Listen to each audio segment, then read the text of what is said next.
건 좀 너무 과도한 것 같고 상승 저항의 효과를 불러일으킬 것이다 이겁니다. 다만 이 상승 제한의 효과 굉장히 좀 부정적으로 들리지만 변동성도 같이 줄어들기 때문에 쉽게 얘기해서 한 번의 큰 상승에 대한 저항 효과 또 반대로 한 번의 큰 하락에 대한 저항 효과까지 동시에 기대를 해볼 수 있다. 네, 안녕하십니까. 부자형님 누님들 반갑습니다. 아무래도 시간인지라 불안한 마음에 들어오신 분들이 좀 많이 계실 것 같은데 일단 오늘 안에 무언가 결정을 해야 되는 그런 이유로 방송을 연 건 아니니까요. 긴장하지 않으셨으면 좋겠고요.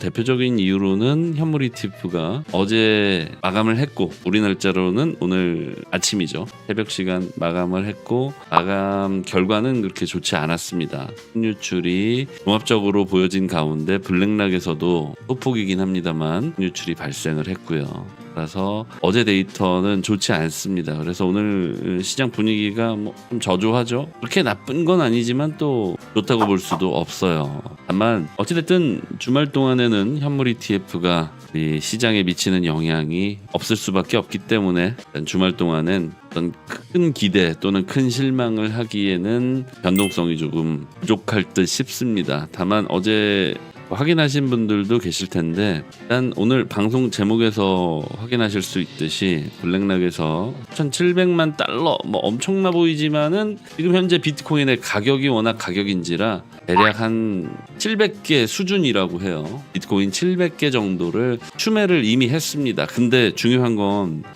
이게 이제 커버드콜 상품 그러니까 또 다른 차원의 ETF 파생 상품인데 커버드콜 이 페이지로 접어들었다면 블랙락에서 이래를 다 알고 있다고 볼 수는 없겠지만 일단은 커버드콜 상품이 출시된 이후의 모습들 예상되는 모습들 이런 것들은 우리가 과거 데이터를 통해서 알 수가 있죠. 한마디로 요약해드리자면 커버드콜은 일단 첫 번째로 매수 효과를 불러일으킵니다. 그런데 매수라는 건 뭐예요? 우리가 매수하기 전에 알게 되었다면 즉 상승하기 전에 알게 되었다면 호재이지만 이미 상승한 뒤에 알게 된다면은 이건 굳이 호재라고 보기도 어렵지 않겠어요, 그죠? 한마디로 매수 전에는 호재지만 매수하고 난 뒤에는 악재다 이렇게 볼 수는 없지만 굳이 호재다라고 판단하기에는 좀 무리가 있다는 얘기죠. 쉽게 얘기해서 이미 매수는 지나갔다는 얘기입니다. 그렇다면 이제 커버드콜의 출시 과정에서의 호재는 이미 지나갔고 그렇다면 이제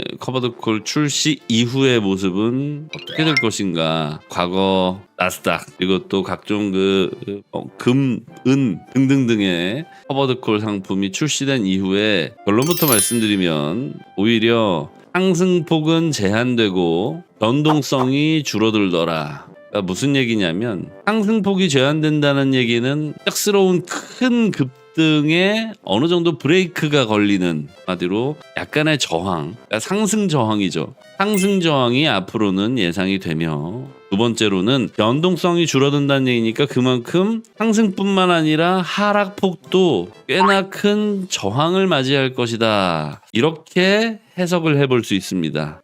조금 더 쉽게 말씀드리면 지금 현재 블랙락에서 새로운 ETF 그러니까 또 다른 파생 상품이 출시되었으며 그 파생 상품의 출시에 발맞춰서 이미 블랙락에서는 약 700여 개의 비트코인을 매수한 상태라면 이미 매수가 끝났다는 얘기니까 이 추매로 인한 추가적인 상승을 기대할 수는 없겠죠. 이미 시장에 어느 정도의 지지작용을 일으켰을 것이다. 두 번째로는 앞으로 커버드콜 상품이 출시가 되면 상승 제한을 제한이라고 표현하는 건 좀 너무 과도한 것 같고 상승 저항의 효과를 불러일으킬 것이다 이겁니다. 다만 이 상승 제한의 효과 굉장히 좀 부정적으로 들리지만 변동성도 같이 줄어들기 때문에 쉽게 얘기해서 한 번의 큰 상승에 대한 저항 효과 또 반대로 한 번의 큰 하락에 대한 저항 효과까지 동시에 기대를 해볼 수 있다. 따라서 앞으로의 비트코인의 변동성은 오히려 조금 더 줄어들게 될 것이고 그러니까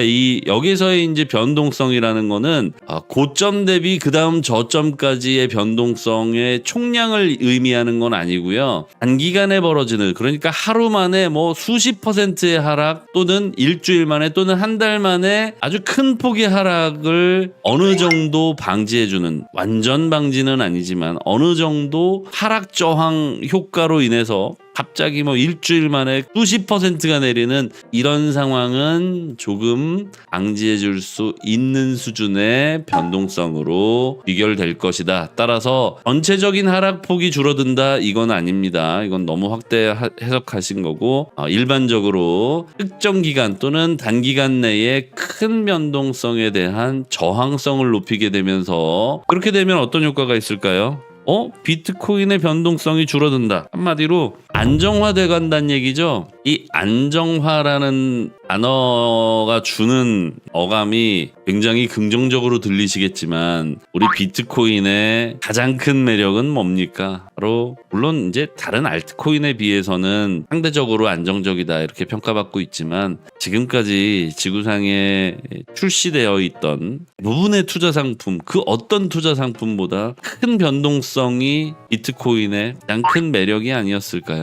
그런데 앞으로는 비트코인의 가장 큰 매력인 큰 변동성에 어느 정도의 저항 효과가 생긴다. 물론 지금 뭐 비트코인 700개 정도 규모로 2100만 개의 비트코인 시장 전체를 컨트롤하기에는, 제어하기에는 상당히 총량으로서는 부족하죠. 그러니까 이제 뭐 물꼬를 텄다 이 정도 수준이고, 블랙락의 IBIT 현물 ETF 상품도 사실 출시 초기에는 시장에 미치는 영향이 상당히 미미하지 않았습니까? 근데 이제 한 1년 만에 지구상 어떤 현물 ETF보다도 규모 또는 성장, 모든 것들이 다 커졌고, 따라서 지금 현재 뭐 700개 비트코인으로 무슨 영향력이 있겠어, 이렇게 방심하시면 안 된다는 얘기입니다. 앞으로는 이 블랙락의 새로운 ETF 상품인 커버드콜 상품, 이 커버드콜 상품의 성장세로 인해서 이 성장해 나갈수록 시장의 변동성은 점차 줄어들 것이다, 안정화돼 갈 것이다,